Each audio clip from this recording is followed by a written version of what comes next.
was giving them packs. That's why Beans, I think, was going next. You didn't give us the drama pack. You was giving us the it's cool pack. Nah, the origin is I gave it to hip hop. Hip hop never. What? Pop Champagne? No, the Ether beat.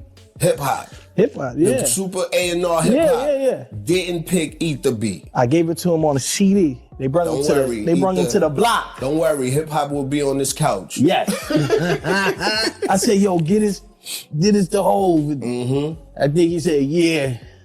It just never made it to baseline. No way. Well, no, it probably did. It probably did. Now, I ain't going. One thing about all the A&Rs from Rockefeller, them CDs used to make it there. Now it was on to be in that studio to grab that. And tell Guru or somebody to push play or take that to the crib. I ain't make the cut, man. One conversation just cracked open a hidden chapter of hip-hop business history that most people never even knew existed. And it reveals how one single decision may have cost millions of dollars and permanently altered the trajectory of the entire music industry in ways nobody fully understood at the time. Memphis Bleek is sitting down and breaking open rare behind-the-scenes details about studio politics, the tensions that were bubbling underneath the surface during the Rockefeller era, and how major beats and career-defining opportunities were handled in ways that fans watching from the outside never had any real visibility into. These are the kinds of conversations that usually stay locked inside closed rooms and private circles forever, but now the truth is finally coming out and the details are genuinely stunning. And sitting right at the absolute center of it all is Jay-Z himself, along with a controversial business decision that did not just cost him money, but directly contributed to one of the most legendary career losses in hip-hop history, the moment Nas took him down with Ether and the entire culture felt it. Because here is where the story gets truly wild. According to what is being revealed, Jay-Z actually had access to the very same beat that Nas used to record Ether, the exact record that is widely considered one of the most devastating diss tracks ever created in hip-hop history. Jay-Z had that beat in his hands. His team heard it, and they passed on it. They let it walk right out the door without a second thought, and Nas picked it up and turned it into a cultural weapon that Jay-Z felt for years afterward. Now, I'm about to let you all hear this for yourselves so you can process it in real time. But before I do, I need everybody to drop their thoughts down below in the comment section, because this is the kind of story that demands a real conversation. It was Mac Mittens. That wasn't Beanie Siegel there. Oh, okay. He was Mac Mittens there. Skipping through mad beats. I'm like, you got like one joint, man. And he ain't let nothing play. Just going to the next one. This is before or after Ether? Before. Oh, so. Yeah, before. Yeah, after Ether, he still was coming through. We still was showing him love. He was pulling up. But he never, you know what's so funny? It wasn't his fault. No. He just made the beat. But then he was running around Ether Boy. It's like, people don't know that was me saying that was just, growing up in Harlem. I never thought I'd, make it right, a beat for Nas. So when that happened, my dudes in the hood. The name actually came from my man. He said, yo, if you have a kid, you're going to have a little Ether Boy. So that's when I just kind of thought it had a dope ring. Why not Ebonics Boy, bro? Hey, that don't got the ring.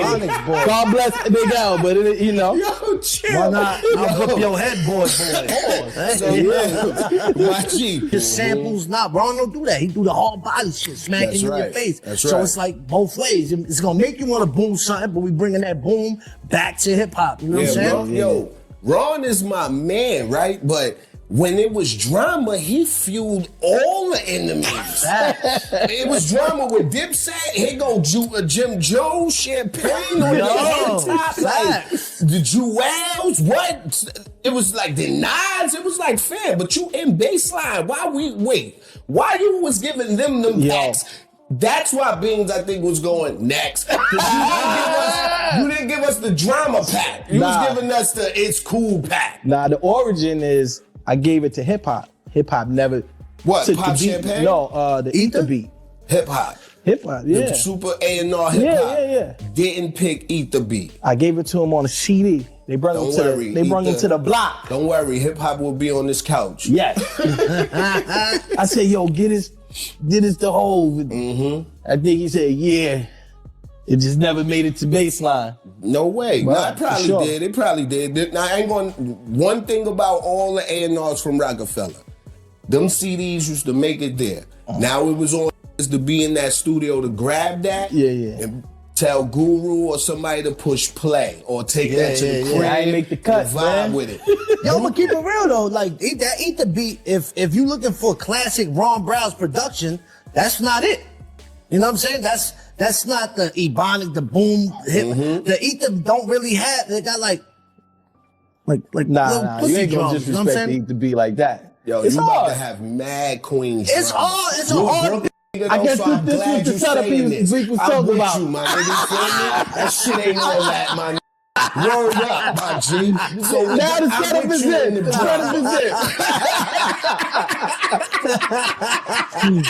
But it ain't like the hard drums like that. It's the slow flow. Yeah. Facts. Yo, but how y'all niggas is partners in the studio making the album, our boom is making heat, but then you drop the book and he ain't even know. Yo, it just dropped, man. He Beat can the say odds. beat the odds. You finished beating all the odds? Hey, Not yo, all of them, pause. but What about the evens? Yo, that's what I'm about to say. Because I ain't getting all my evens straight yet. So I don't know about all the odds. There's probably some odds ducking me. What stands out most in all of this is how one single moment inside the music industry can quietly reshape years of business outcomes, and most people do not even realize it is happening when it goes down. These decisions get made in rooms behind closed doors in a matter of minutes, and the consequences ripple outward for decades without anyone fully connecting the dots until much later. When you really sit down and study stories like this one involving Jay-Z and Nas, it reveals just how deeply unpredictable the entertainment business can be, even at the absolute highest level, where the most experienced and connected people in the world are making the calls. Nobody is immune to a bad decision. Nobody is too big to miss an opportunity that ends up changing everything. And from where I stand, this is not about assigning blame or choosing sides in any kind of way. That is not the point of this conversation at all. The bigger picture here is about understanding how decisions made inside record labels and studio environments, decisions that sometimes seem small and insignificant in the moment, can quietly ripple outward and affect every single dimension of an artist's career in ways nobody anticipated when the choice was originally made.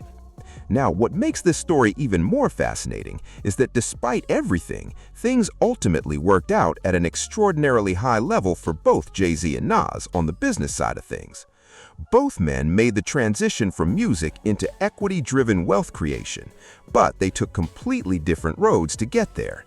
Jay-Z built his empire around brand ownership and consumer luxury assets, stacking ownership stakes in companies, spirits, sports, and culture in a way that turned his name into a global business institution.